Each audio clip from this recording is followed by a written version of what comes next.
Oh, everybody, welcome to the live stream. How's everybody doing here today? Looks like we're just getting started. I'm Joni Simon. Welcome to the Bite Shot, my YouTube channel. I am playing with a new format today, and I have some very fun guests waiting for you backstage. We're going to bring them up. We're going to have some conversations. We're going to talk about all of our mutual favorite topic, food photography. Once you start joining into the live stream, feel free to say hey in the chat so I can see what's going on there. For a little prompt, little conversation to get us started, I would love to know, because we're definitely going to get into this topic here today, the topic of what is your style? When we talk about food photography, we think about our style. And, you know, sometimes that can be a very nebulous, difficult to define thing. But you can start thinking about like colors and lighting and propping and storytelling, all those different things. So what I want you to do is in the chat, just drop a little comment of two things that would describe, like two adjectives that would describe your style. Like for me, I would say playful and vibrant. Like those are two things that I really try to infuse into the work that I create. So think about what's your signature style and drop those descriptors into the chat. We've got all of our friends here. What's happening, everybody? Ashley from Idaho. Angela's here. Leanne. I love it. Oh, Yosef, welcome, welcome. Glad to see you here. So with that, with no further ado, let me get my notes, because you know I get distracted, y'all. You know this happens, right? All right, here are my notes. So I am very thrilled that, again, I said we're working with a new format here today. I have some special guests backstage with me, hanging out, waiting patiently. The first of which is going to be my co-host for today's session. And I mean, I feel like I'm going to get verklempt, right? Like I'm a little bit overwhelmed and grateful and honored that he would join me here today. So if you are not familiar with this new guest, you definitely need to spend some time digging into his content, into his photography, into his lessons. He has been a huge source of inspiration to me, both creatively and professionally. In addition to his notoriety in food photography for the New York Times for many years and countless other multinational brands and businesses, he's the photographer of one of my favorite cookbooks, Art of the Pie by Kate McDermott, which I've referenced here on the channel before. He's also an author in his own right. How many of y'all out there in the chat have this book right here? That photo makes me hungry, right? It's a fantastic read. Highly recommended for anybody in food photography. He's also paved the way for many of us in the food photography education space, really setting the standard with his classes on Creative Live, with B&H, all over YouTube, webinars, speaking engagements, the list goes on and on. So to go ahead and introduce photographer, director, leader in the industry, mentor to many, I am thrilled to introduce to you Andrew Scrivani. Andrew, what's happening? Oh, wow. I'm here with you and all these people. This is fantastic. Hi, Joni. Can you see the chat on your side? I can see it. It's this. I can see all these people coming in. How are everyone? That's just, it's crazy. It's really amazing. So fun to see everybody. And thank you so much for being here. I have to tell the story of when the very first time we ever connected, you DM'd me on Instagram. And I wish there was like a secret camera rolling, because I think I fell off the couch. So I just want to say thank you publicly in front of everybody for everything you've done for this industry and all the teaching that you've done for me and for, I'm sure, plenty of others out there. I'm seeing in the comment section, folks loving your book. So thank you. Thank you very much. Thank all of you. And thank you for having me. And and thank you for your our friendship that we've kind of discovered through this sort of mutual admiration society. It's been very interesting to get to know you and to sort of see the industry through your eyes, where, these ones have seen a lot, but they don't see everything. So having you, which feels like on my blind spots very often, it feels very complimentary. So I think that the conversations we've had in the past and the conversations we're going to have today and in the future have a tendency to be very well-rounded, because where I'm a little long in the tooth, and I bring a little bit of experience from back from the way back machine. You have current street cred that is unrivaled. So I am honored and I am humbled by that introduction, because I was blushing backstage. We're all verklempt today, right? Very verklempt. I love it. Well, we have a fun format today. We elicited through our audiences for folks to submit questions for us to answer here live. And I don't know about you, but being an educator, I feel like sometimes I get a question from somebody, maybe over email or DM, but like I want to have a conversation about it, because like a direct answer isn't always like the right answer, because there's so much nuance to people's questions. Do you find that to be the case? Yes, I get very often when I'm being interviewed or something, I'm getting a list of questions to respond to. And I have to slow myself down, because I will literally write another chapter in my book every single time I get a question, because it's usually relatively complex from my perspective. So I want to be able to elaborate, and being an educator, we tend to be long-winded. So, we had a joke with the mentorship program that I just ran with Speakeasy about my dismounts, because I just did not know how to end classes. Like, it was so like, it got embarrassing. Like, I just didn't know how to let them go at the end, because it was like we were always kind of continuing to go. So yes, this gives us an opportunity to elaborate on some of those answers and be more comprehensive in our approach. I saw something in the chat. I'm from New York. I was born and raised in the 5 boroughs, and I've been in New York or New Jersey my entire life. So. And he's got from my understanding, my dream someday is the next time I visit New York, I'm going to come knock on your door, and I want to see your props collection.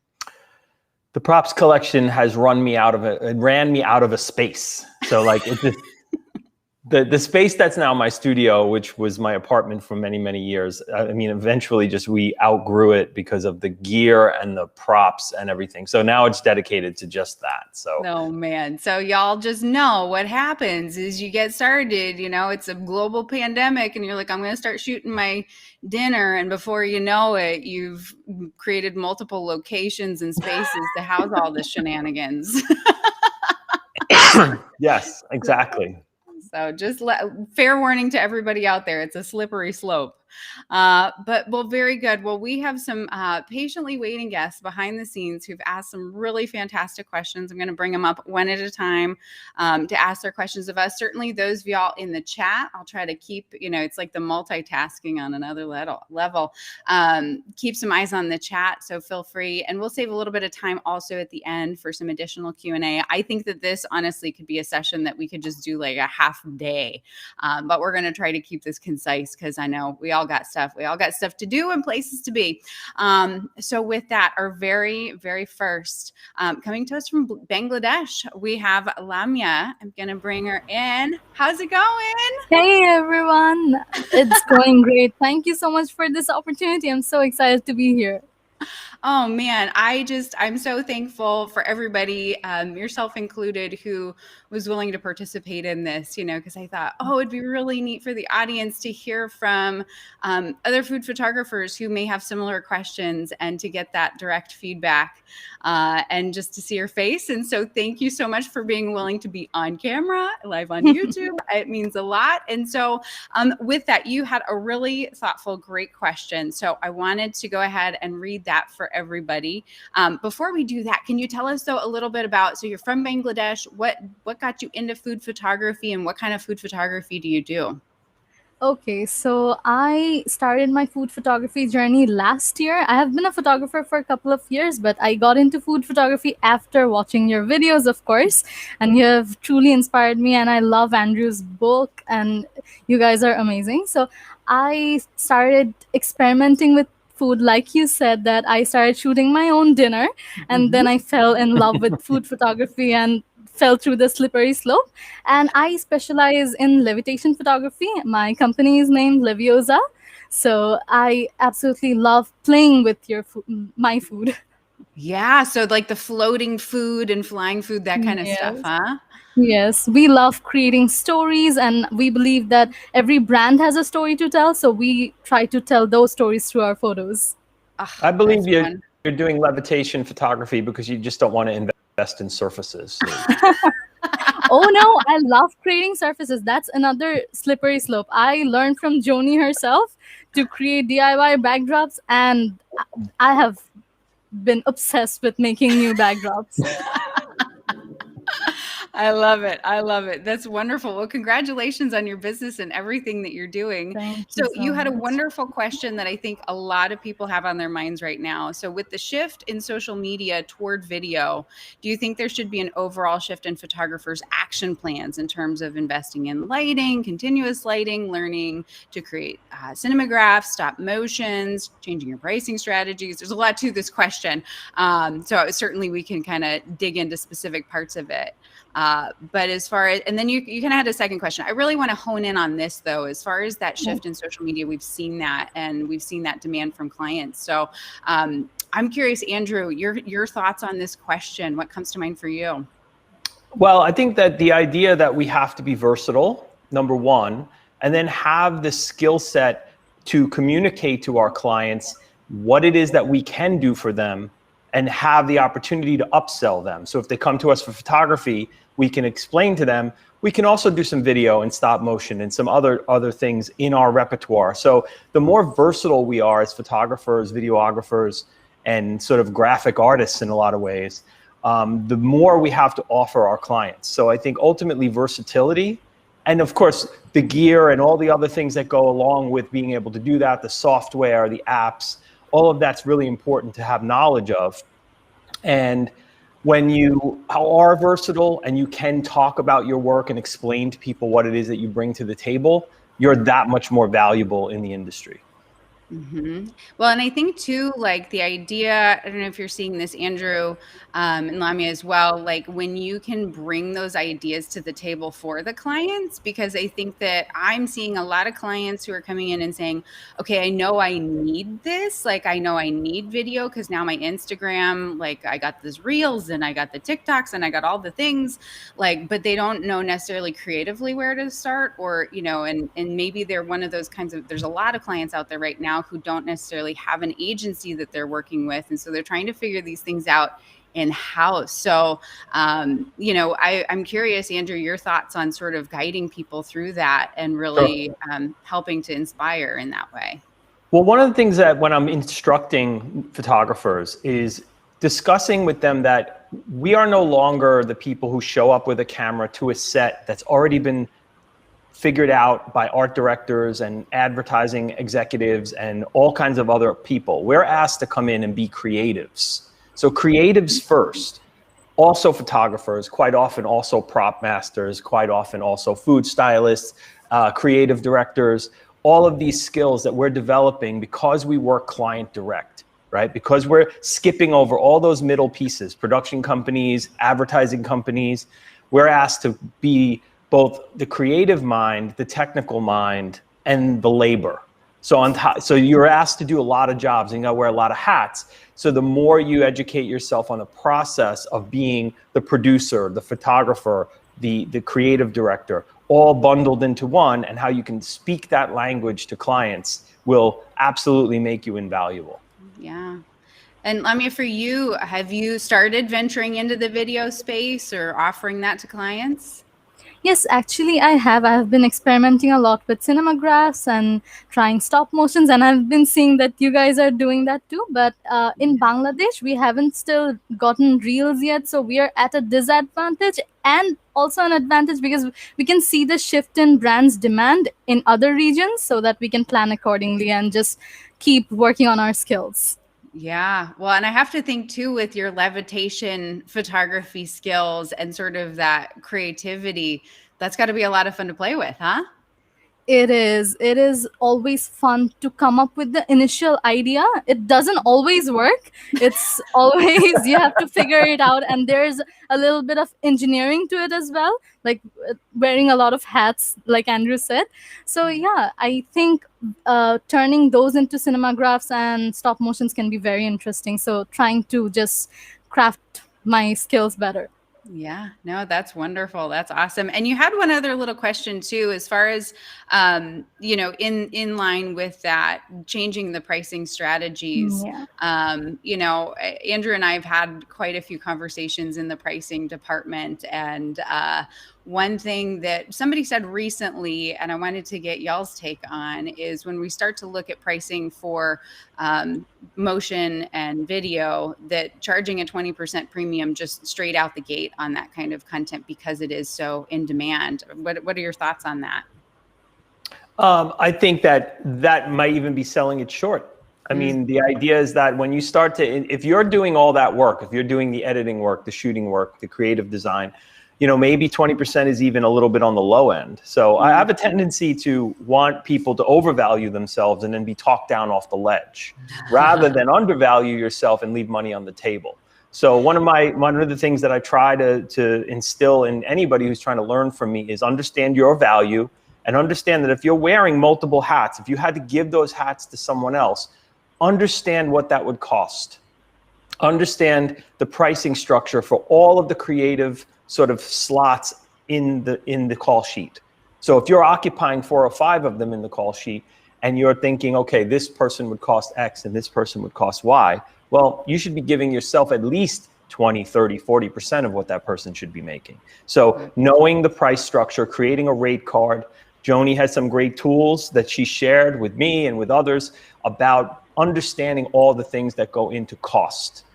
But one of the exercises I put my fellowship group through was building a rate card based on their region, where they are, and what those creatives actually cost, so that when you do lump those things into your work, you know what to charge for it. Yeah, yeah. All the considerations of the full life cycle. Well, Lemon, thank you so much for joining us and asking your question and taking some time here late in the evening in Bangladesh. But it was a treat to get to chat with you. So thank you. Thank you so much for having me. It was wonderful talking to you. Take care. Thank you for coming. Well, that was cool. So Andrew, real quick, before we jump into our next guest, you have some exciting upcoming opportunities for people to learn. You know, we're talking about, you know, some of these different strategies, and two, you know, we can kind of dig in here in the Q&As, but to really dig in and spend some good quality time with you, you've got some things coming up on Speakeasy, yeah? I do. I have. I just wrapped up what we were calling the fellowship, which is going to be called the mentorship in January when we do it again. I'm going to take on another group of photographers for 15 weeks at a time and run you through your paces and going through everything from business to creative to discussing. We'll do role plays about how to negotiate. We did so much great work with this group of people, and I saw so many of them just grow into just so much more confident creative artists, not just photographers. But before we do the new mentorship program, I'm going to be doing 3 standalone classes starting in September. They will all be consecutive. So you can pick and choose the ones that you might like. Those are also going to be with Speakeasy. I'm going to be doing an event next week on the 25th. That is a Wednesday, where I will be on here. Well, not here, but I will be on. I will be on this thing, you know, this screen in front of you. I will be on the interwebs, talking about those particular programs, taking questions, and also gathering information about people who might be interested in the next mentorship program. So you'll see it on my socials, where I will be promoting those things. You can go on speakeasy.com and just put my name in, and my whole list of things that are happening will be there. And I'm really excited because I just came off this really energizing experience with 17 amazing photographers who just kind of blew my mind in terms of how much energy and passion and talent, and what they really needed was just a coordinated sort of course to help them get through all those rough patches, understand their business, understand how to kind of create their style and craft their work. One of them actually went from being the most junior of the group to starting her own company at the end. Wow. So we went through a lot of business things, and it was just such a rewarding experience for me. And I know that it was for them. And we had some amazing testimonials, and I just can't wait to get back at it. So this is my first week off in 4 months. Well, actually, oh my gosh. In terms of like how without teaching. So the fact that I'm here teaching is even better because I don't like too much time off. But you're going through withdrawals. a little bit, yeah, a little bit. I need my audience, so. I love it. Well, for those of y'all who are here hanging out, you can find all the info on that in the description box down below, as well as all of Andrew's other, his Instagram, his book, as well as the Chef John podcast, which is a wildly entertaining podcast for anybody who is into food and culinary, and of course, a fan of Andrew. So all of that is linked below. But let's go ahead and jump in to our next guest, coming to us from sunny Detroit, Michigan. We've got Ira Goldberg. Ira, what's happening? Hey, Ira. Hi, Andrew. Hi, Joni. How are you? We're good. Is it sunny in Detroit today? It is a beautiful day. It's gorgeous. Good. Very nice. Good. So, Ira, tell us a little bit about you and your food photography. How do you get into this? Well, a little over a year ago, I had a total knee replacement, which meant that I had a whole lot of time sitting on a couch doing nothing. And I fell into watching YouTube videos. And Joni, I found your channel and became mesmerized with the art that you created. And then, Andrew, I have found some of your videos as well, which were just completely inspirational. And that transitioned me to a process of challenging myself to see what type of art I could create. So I don't think that I'm specialized enough or have the experience to say that I, specialize in a certain form of food photography. But what I try to do is the food art that I create, I want to try and evoke an emotion. I want to try and make a connection to somebody. Maybe it's a moment in time that when they see it, it takes them back to a certain place, or it evokes a certain mood. So that's what I try and create. That's beautiful. I know a big part of Andrew's book definitely touches on that and telling stories about his growing up. So I think that's definitely something we all feel. So you had a great question talking about that styling component, and the question that we sort of kicked off today's conversation and session is, so you asked, what are your best tips for developing a keen eye for food styling from a photographer's perspective? At the same time, how do you integrate your own style without simply copying someone else's? Are there universal elements that need to be considered regardless of style? So definitely, I think that the one thing that I think confounds so many food photographers and folks who start into food photography is food styling. What's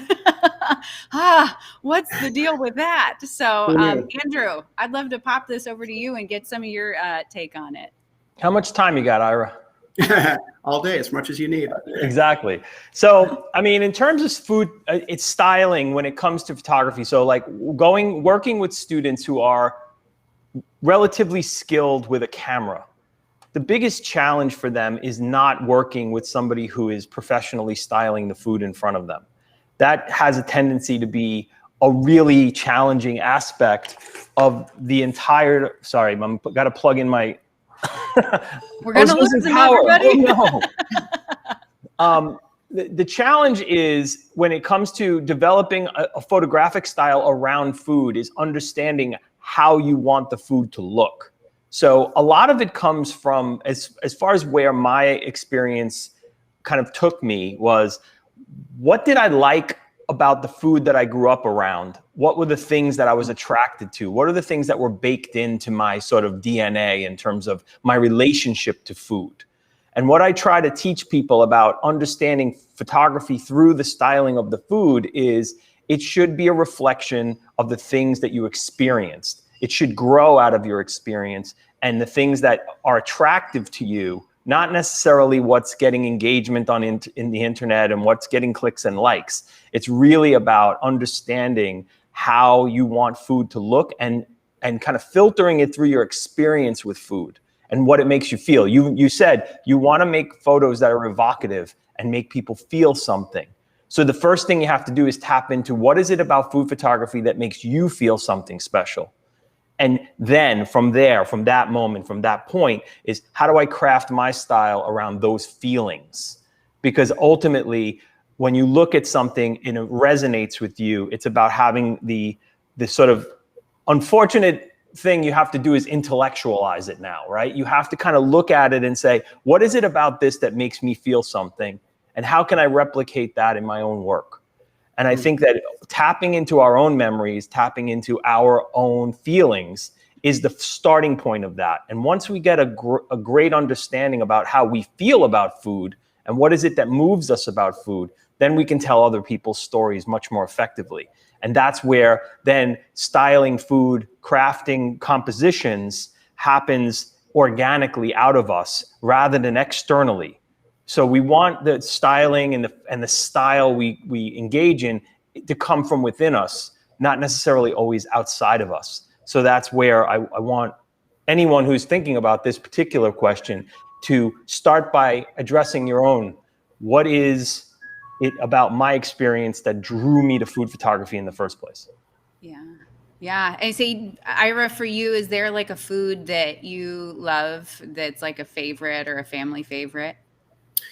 Well, being vegan, it kind of, I have a very narrow universe of things that I try and appeal to or try to shoot.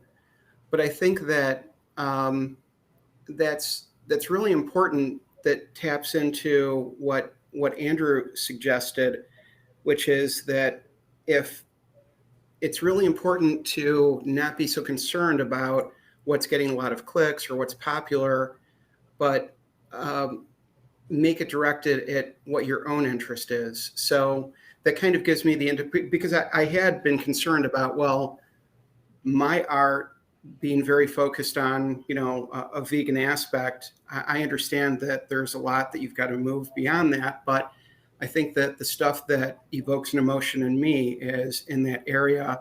And also knowing that, okay, those are things that are important in developing a certain type of area that might be interest to a small percentage of the population.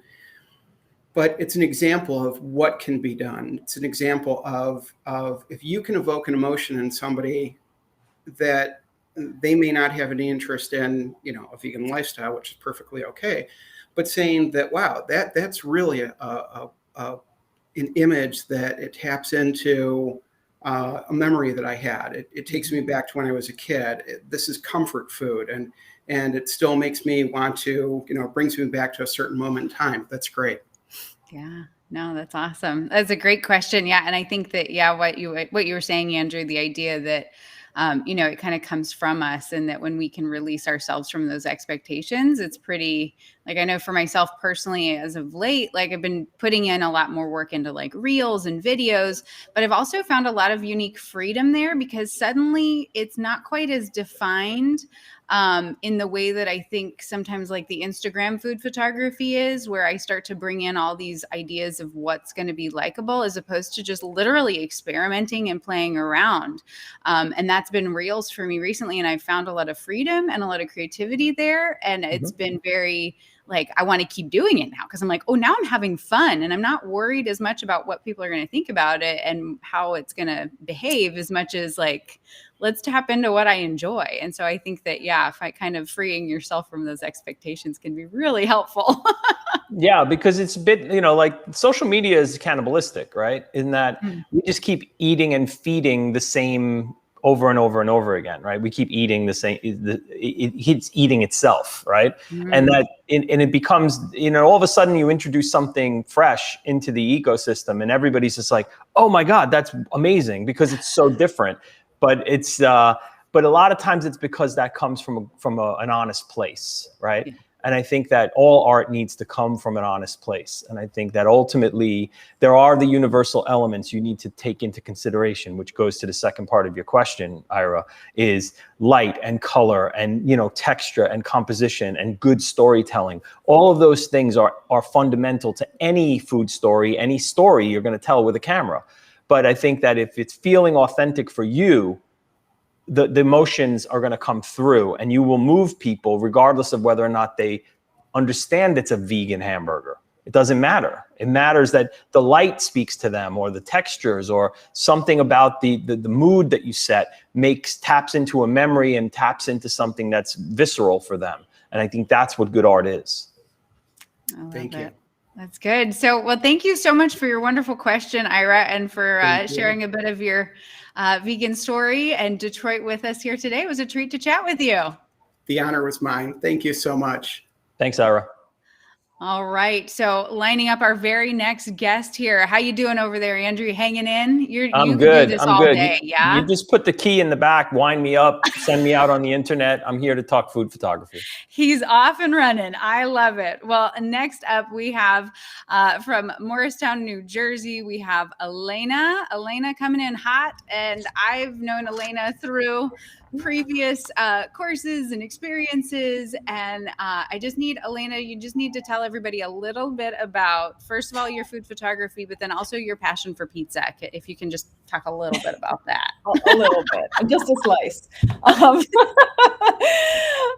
Yes, so I guess I started doing food photography in 2012, maybe, or even before that. I came to it through a food blog that my brother and I started together, which was hilarious and terrible because the photography was bad.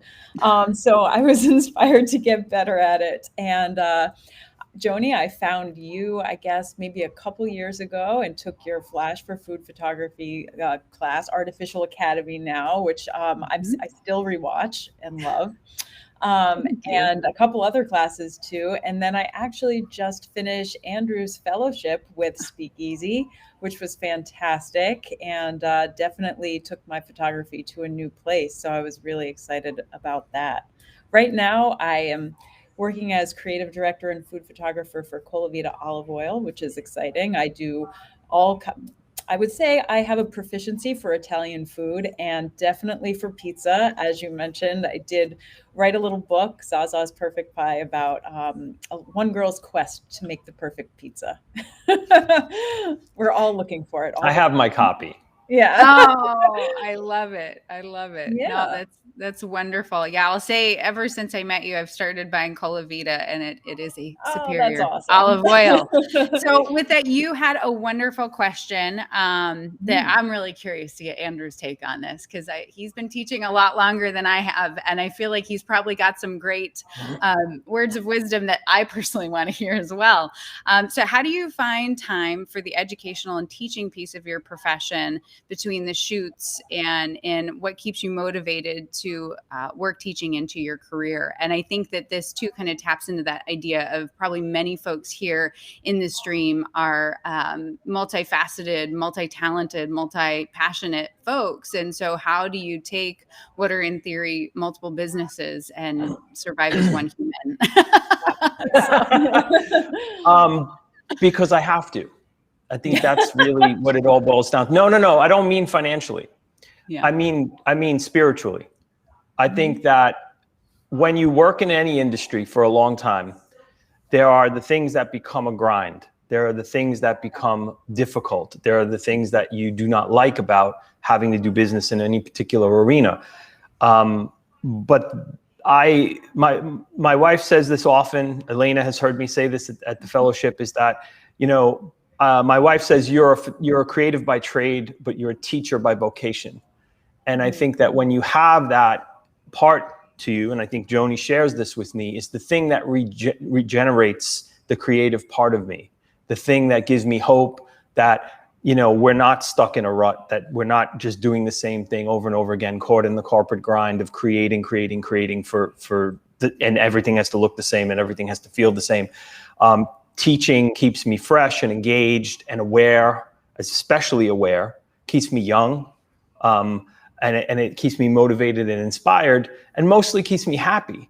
And I think that when I'm happier, I'm more creative. And when I'm engaged, I'm more creative. And when I'm inspired, obviously, like all of you, I'm more creative. So teaching for me has always provided that. So I feel like it's reciprocal. Like whatever I'm giving to the teaching, community, I'm getting back a lot. And I think that cycle has to continue to repeat itself, because the longer you do something, the harder it becomes to be fresh, to be creative, to be aware of trends, and be engaged. And I think that this experience that Elena was part of for the past 4 months was maybe energizing of my career, because I'm 20 years into this. I've been doing this a long time, and I've been doing it in a lot of different sort of venues, and a lot of different types of, creative endeavors around food.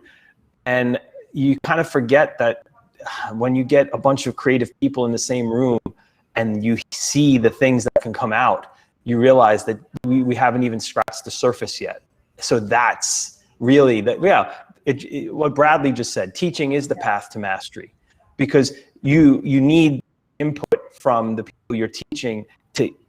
You inspire them, they inspire you, and it's cyclical. That's why building a community around our class, and it's something that we're continuing to do now that the class is over, is we've built this community of people who can support one another creatively, emotionally, that you really need as an artist. So that in and of itself is why I continue to do it, because it feeds me. It absolutely does.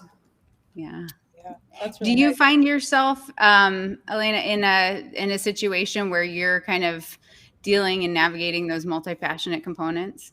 Yeah, definitely. I mean, I think I see how especially valuable the communities that are attached to these classes are. I mean, for both the Artificial Academy and for Andrew's fellowship, I still talk to some of these people, which is great, and we can still bounce ideas, and you just never know who you're going to meet and who's going to be able to really be a lifelong mentor or just a sounding board.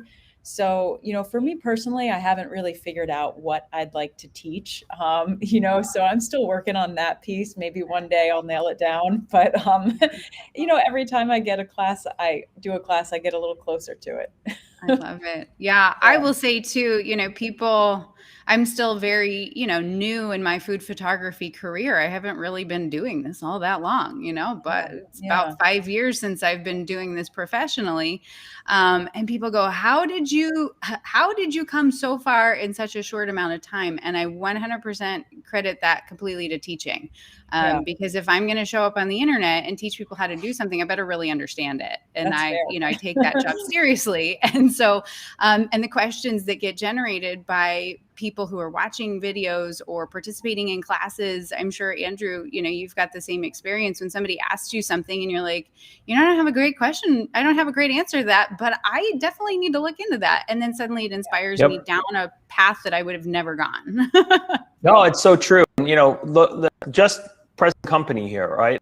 When Elena came to the first class I taught before she joined the fellowship, I was inspired by her use of mixed media in photography, and encouraged her to continue to run with that. And I think that she was in a point where she was starting to venture away from it, and I pulled her back, because I felt like this multiple skill set that she had shouldn't be binary. It shouldn't be this or that. It should have been both. And by doing that, she's creating a new body of work that is astounding and astoundingly different from anything I do.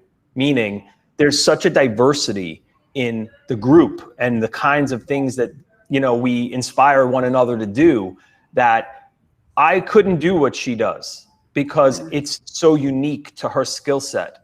And I think that's really important to recognize, is that as we all start to feed on each other and try to imitate one another, trying to find something that uses all of your skills and the things that you're really good at and passionate about into your art, that's the path.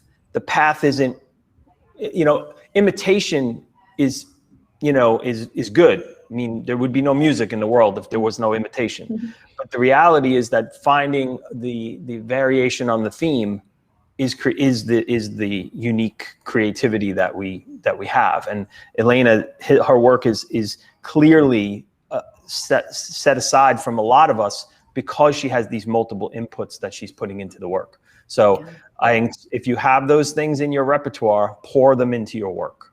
Yeah.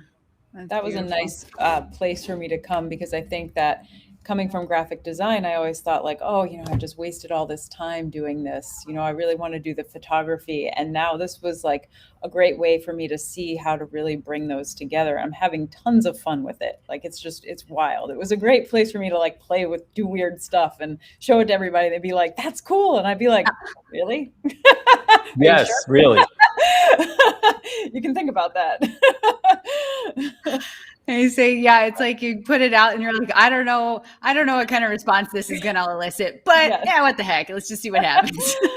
Yeah, throw some spaghetti at the wall. Throw some spaghetti at the wall. Serious. See what sticks.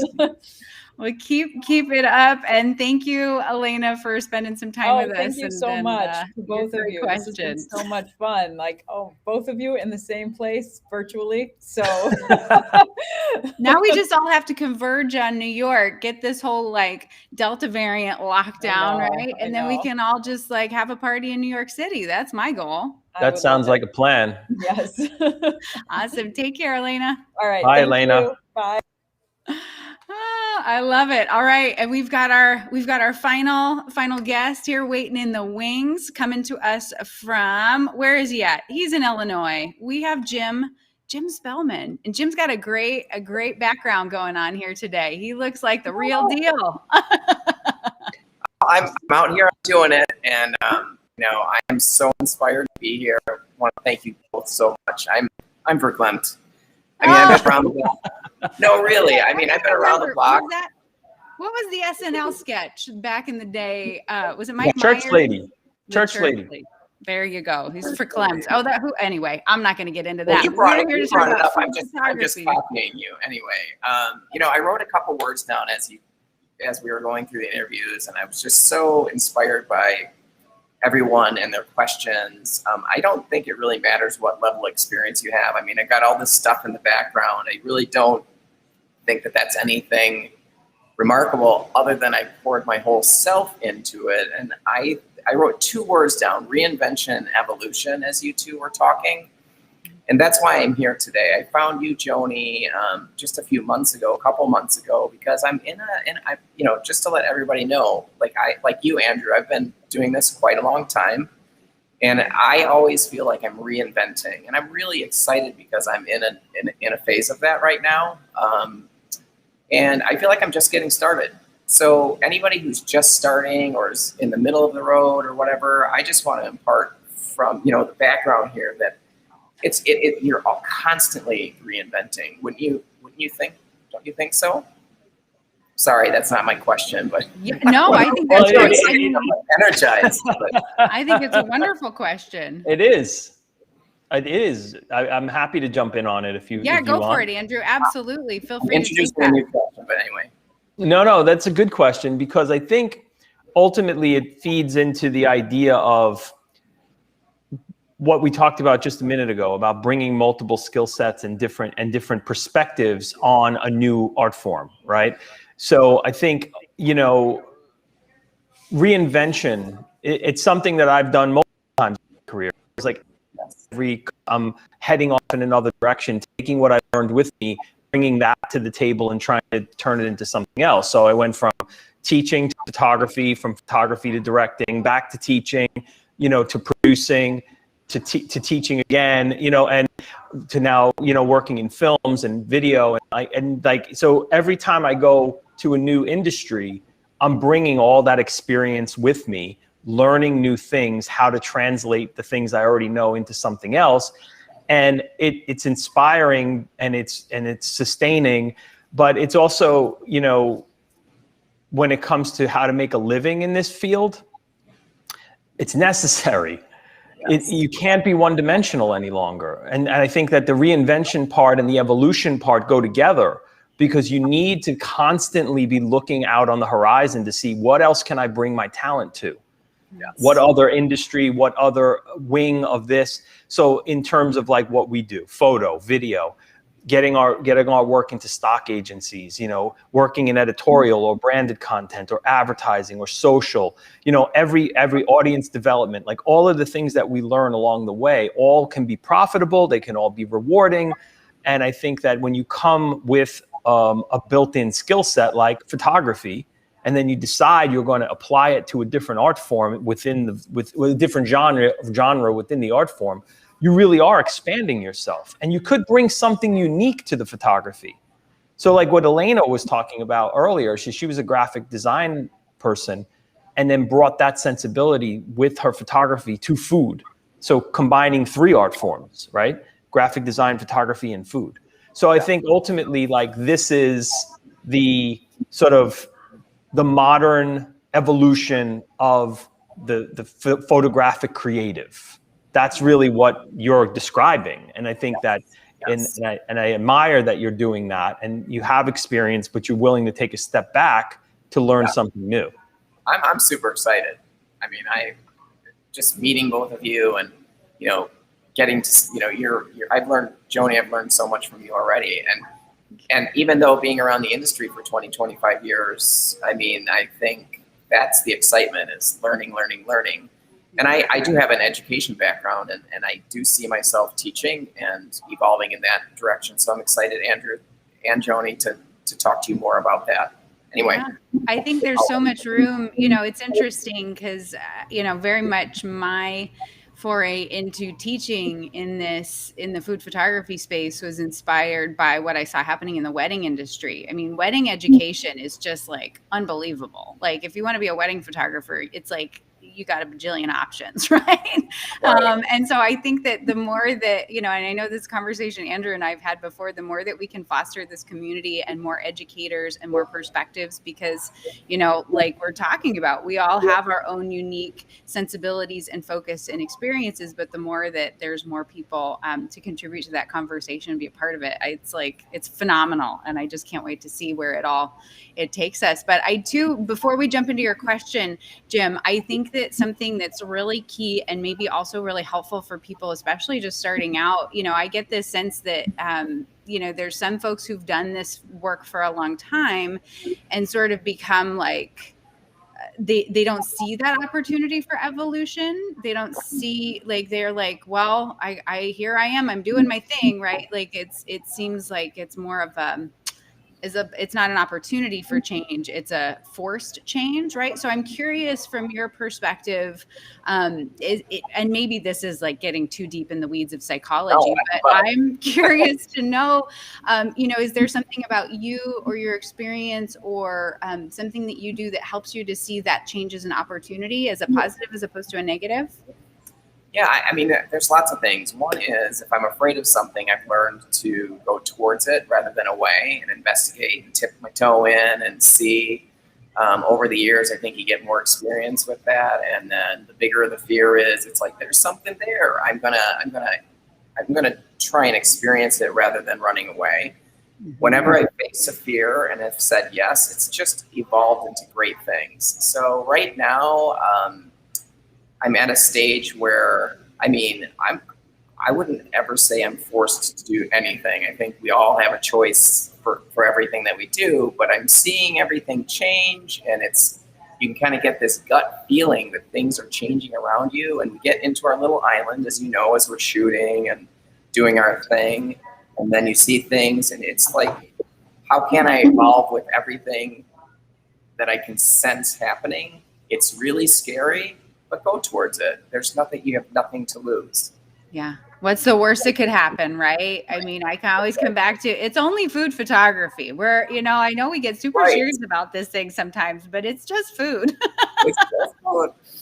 But I do think it's a microcosm of learning how to live life and facing your fears and growing.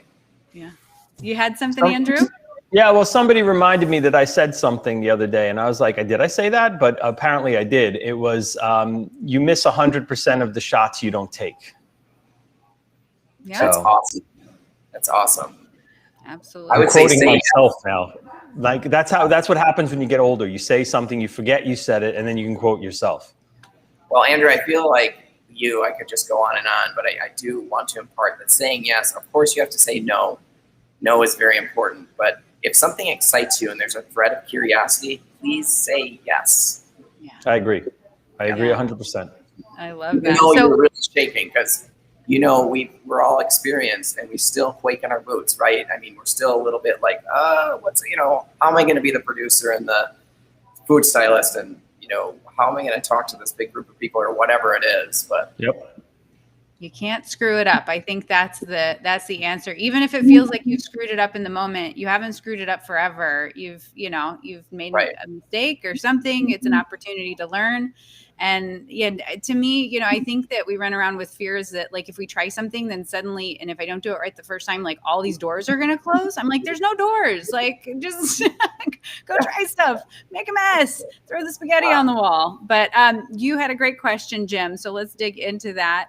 And this kind of taps into, you know, again, what we've been talking about, but with food image creation rapidly changing over the last 18 months, especially from in-person shooting to remote, what would your advice be to us shooters on how to adapt? So how have you two adapted your businesses with the remote component in mind? So how about you, Andrew? What's been your thoughts on the remote situation?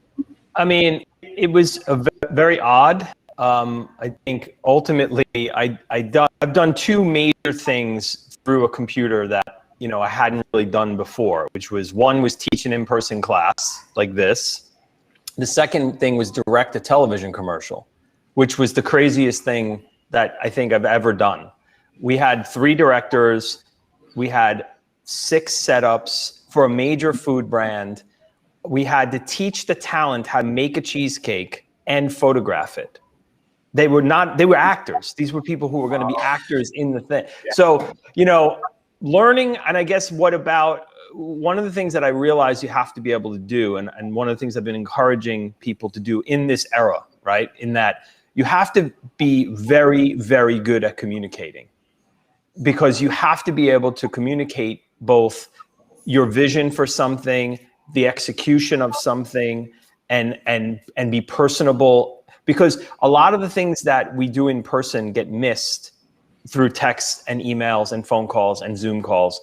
And I think that you have to work on those presentation skills in the remote era so that you can communicate effectively and make yourself understood, but also come across with your personality. And when we're just these sort of dimensional moving figures on a screen, that becomes harder. So you have to work hard at that part. So I think that the biggest sort of transition for me in working with people remotely more than in person is I've had to strive to be even a better communicator.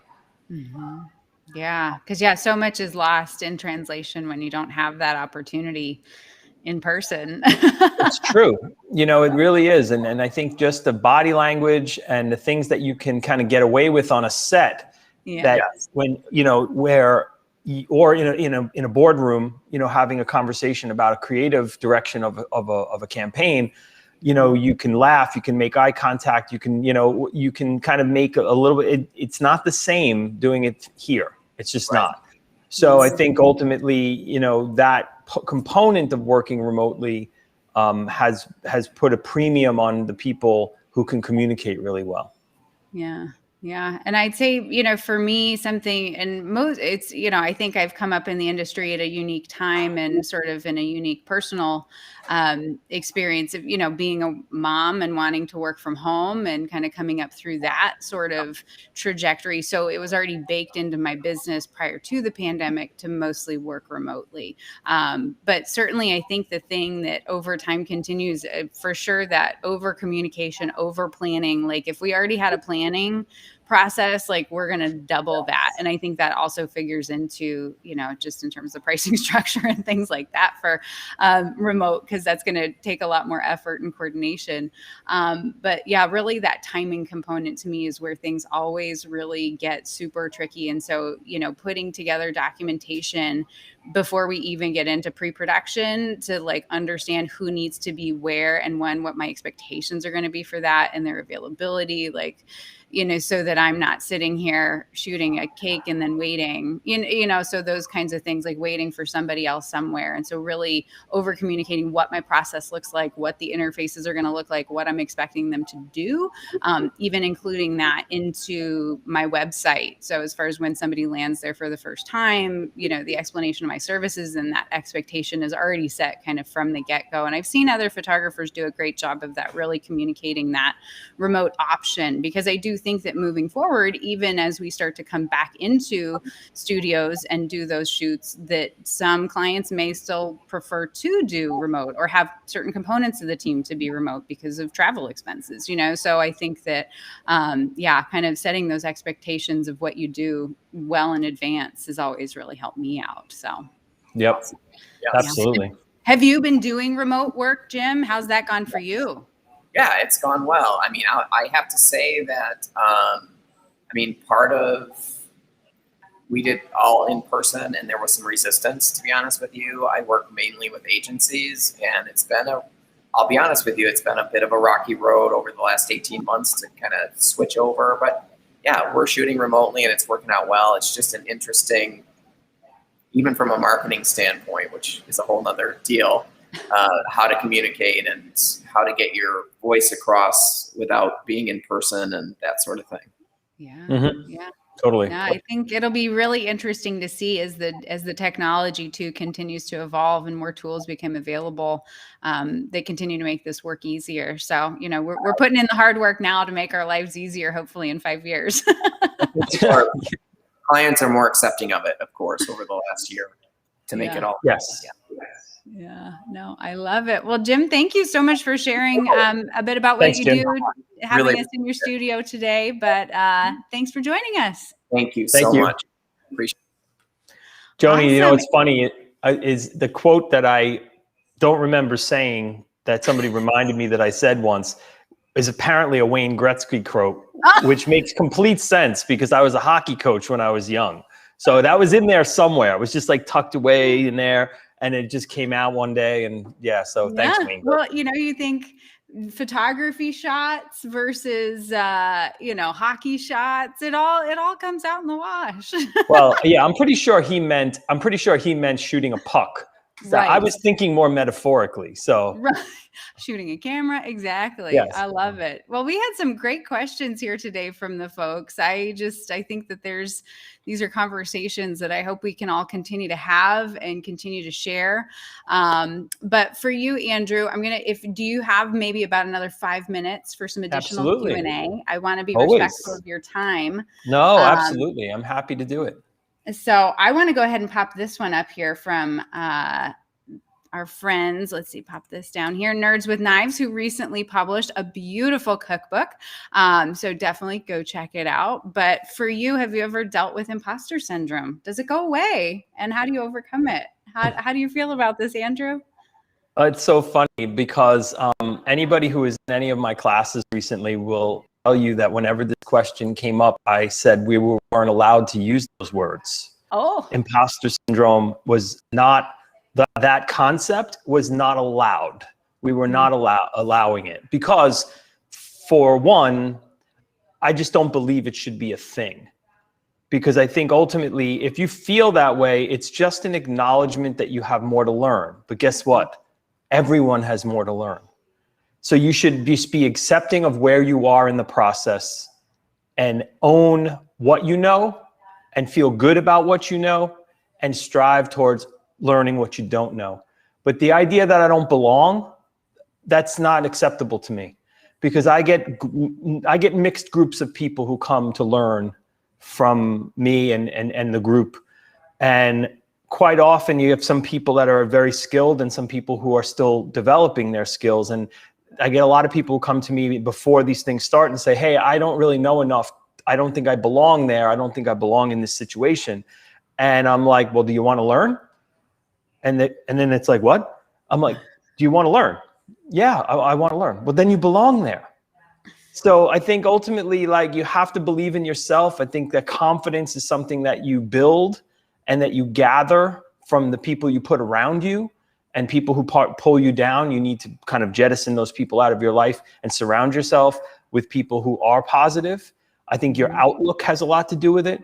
I think if you focus on the negatives and you focus on the failures and you don't focus on the successes and the triumphs, then you will feel this way. But I do think that if you start to look at what you've actually accomplished and what you've done and hang your hat on that, and then whatever you haven't gotten to yet is just what we're all striving for, right? What's next? Yeah. What do we want to do next? And failure is part of the equation. I was a baseball player. I played in college. I played until I was much older in semi-pro leagues.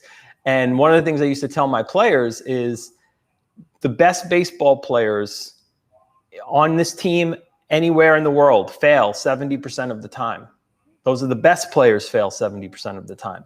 So those players get better by those failures. So do we all. So when you're developing, when you're learning, and when you're falling, you get back up and you do the thing that you're going to do again. So I don't want to hear anybody who's listening, don't ever bring up imposter syndrome again. None of us, we're not allowed to have that. Yeah. I'm telling you, we're taking that out of the lexicon. No more.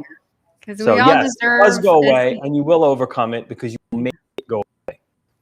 Yeah. And I think that, I have this problem, right? That, I will project what I fear people are thinking about me onto them, when in reality, they may not be thinking that at all. But also, it doesn't matter, right? Like what other people are thinking about my experience, my expertise, my skills, my whatever, right? Like I wouldn't continue with the YouTube channel if I took into account what people actually did tell me about my my work. Well, we focus on the negative comments, right? Because we take them so personally. And the reality is that for every positive comment that we just kind of toss aside, because it's like, oh, okay, yeah, well, there's another thumbs up, and there's another heart, and there's another yum, and there's another this. You have to be absorbing those things. That's the armor. It's the armor against the negative, right? And then if you focus on the negative, well, then that's all you're going to ever think about. Yeah. If you focus on the failure, it's all you're ever going to think about. When you're watching a pitcher in a baseball game and he looks scared, it's because he's thinking about what could go wrong, right? Instead of visualizing what's going to go right. Yeah. So I think that's got to be get out of your own head, right? That's right. It's right. You have to clear your head. Yeah. So I mean, if you can't tell by the tan, and if I turn the camera around, you'd understand. But I'm a surfer, and I spend an awful lot of time in the ocean. And a reason I gravitated to the sport was because it allows me to clear my mind. I can't think of anything else when I'm there because I have to focus to do it well. But it teaches me that that's how I have to be in every endeavor. Mm-hmm. You have to clear your mind and focus on the thing that's in front of you, because if you don't, the wave is going to come and it's going to knock you over. So that's really what it's a metaphor for. It's a really good metaphor for life and work, in that you have to engage in something that takes all of your focus so that you cannot be distracted by the things that could go wrong. Yeah, I love that. So let's see. Okay, Nerds with Knives, thank you for that great question. Let's see. Do we have other questions? Let's see. I had a question for you. Okay. Going back to the very, very beginning, in terms of style and defining style, I mean, I can look at your work and know it's you, like without seeing the name on it. There are definitely some hallmarks to what seems to be genuinely your style. Did that come immediately? Did that come right away? Did that come in time? How long? I feel like people want to know. And I'm going to couch it with, I think that everybody's got their own journey and own timeline. And so to prescribe to say exactly 2 years after you start doing food photography, you'll find your style. That's like, it's not prescriptive. No. But I'm curious from your own personal journey, what that looked like for you. It was interesting because it was multifold, right? It was the experiences I came with as somebody who was around food my whole life. That was a big part of it, right? In that, basically what we talked about with Ira earlier is this sort of internal motor. What is it that drove me towards food photography? That was the first part that informed my style.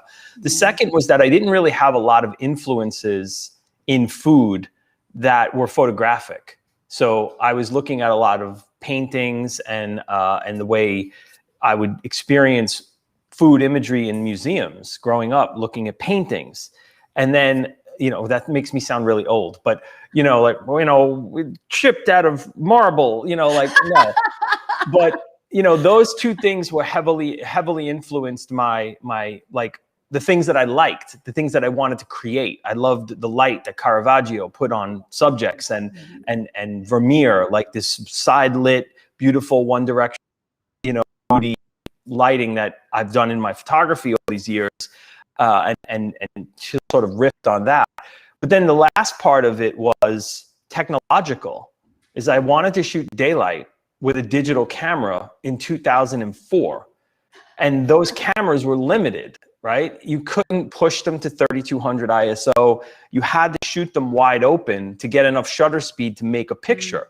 So what that did was it really influenced the style in that this shallow depth of field and narrow focus and this beautiful sort of dreamy sort of fall off and macro photography. Those things were all sort of coalesced around me, is that, I didn't have a whole lot of photographic influences in food.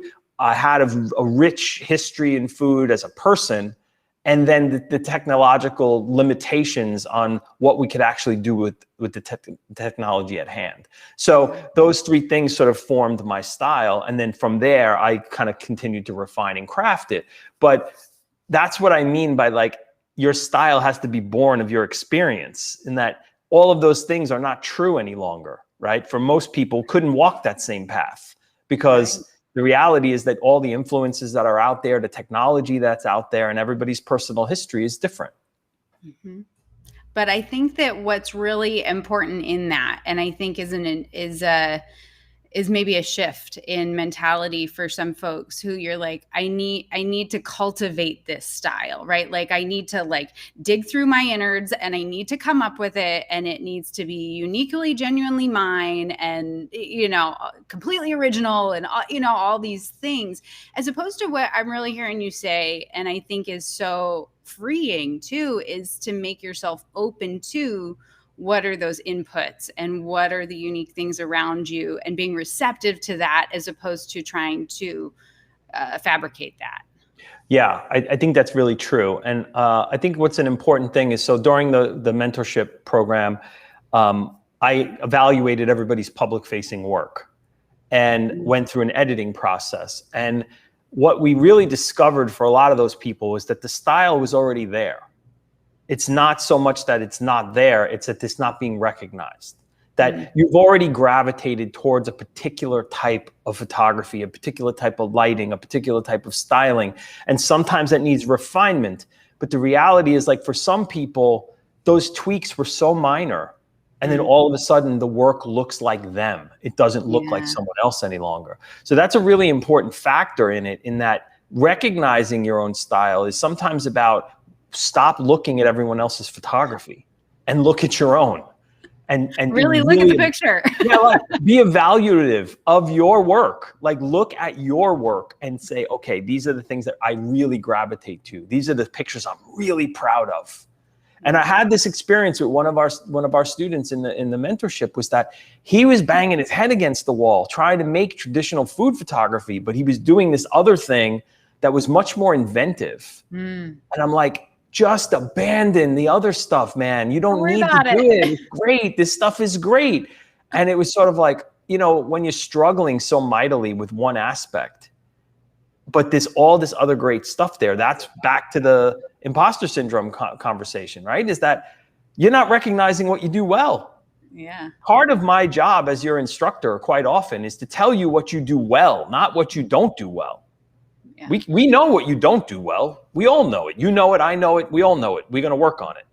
What you have to recognize is what you do well. Yeah. And that's ultimately what's going to make you a better photographer, a better artist, and make you feel like what you're creating is of yourself. And have those conversations, I think, with people who it's safe to have that conversation with. I think that's another, not to get off onto a soapbox because we're going to wrap up here. But, I think that in the technological age that we're in, and we're sharing our work and we're posting at all these places, and then people are giving us feedback. But it's also very important to consider the source, right? And so Yes. when you're in a trusted relationship with somebody who cares about your growth and your best interest and has that experience and expertise, like those are the voices to listen to, and those are the mentorships and relationships to seek out.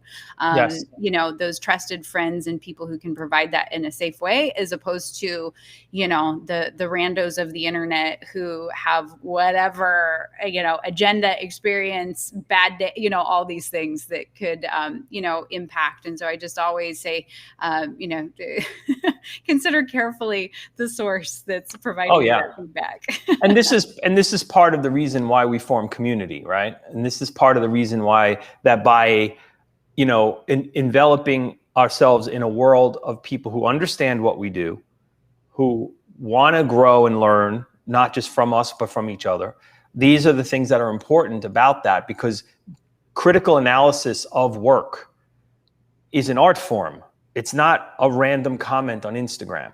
Yeah. Understanding how to critique the work. You know, you do your 60-second critique on TikTok, and it's always spot on, because you can't mince words in 60 seconds, right? It's like you're just hitting the point. Getting those down to 60 seconds is hard too, because it's not emotional, it's unemotional, and you have to be unemotional about giving critique and taking it. You know, you have to be sensitive to the people that we feel definitely get really involved emotionally in the work. And you have to be sensitive to that when you're critiquing people, but you also have to be honest. Yeah. You have to be honest. Not everything is great. Not everything is wonderful. Not everything is yummy, and not everything deserves a heart. Yeah. You know, we don't all deserve a trophy for every photo that we put out. But I do, Andrew. My millennial self does. I'm sorry, I'm Gen X, man. I'm Gen X. We don't give trophies out for nothing. You may not even get one if you win. Oh my gosh, it's a tough life, man. We're grumpy. We're a grumpy bunch. The Gen Xers are a bunch of. You deserve to be grumpy. It's all right. Don't worry. I would call you the opposite of grumpy, Andrew. Well, you know, I have had my coffee today, so that's good. That's good. So, but no, that's so many conversations, and I'm sure we could go for hours and hours, you know, having these conversations, and certainly hope to do this again. I really want to, again, thank you so much, Andrew, for doing this today, taking time out of your schedule to share the insights with us and to take time with our participants. And again, big kudos to the people who joined us live. You know, Andrew and I, we know how to be in front of a camera. We know how to go live, all those kinds of things. But the folks who participated and shared their stories with us here today, I really appreciate that and acknowledge that. And so as we continue, hopefully do these in the future. I had fun. Did you have fun, Andrew? I did. I had great fun. And like I said, this was my week where I didn't have an audience or a class to teach. So the fact that you all showed up for me and Johnny is amazing. We feed off you people. We're like vampires. We feed off you. Come to I don't me. have the right skin tone. I don't have the right skin tone for a vampire, though. I do, though. I do. Casper the Friendly Ghost right here. I am my own personal reflector. So, but thank you again. That's funny. You're the reflector and I'm the dark card. I'm the black card and you're the white card. I literally have to wear turtleneck long sleeves when I do stop motion because it's a problem. So, that being said, thank you so much to everybody here who also joined us live, participated in the chat, in the conversation. Y'all are the bee's knees, and we hope to do this again real soon. So with that, take care, everybody. Thanks, everyone. See ya.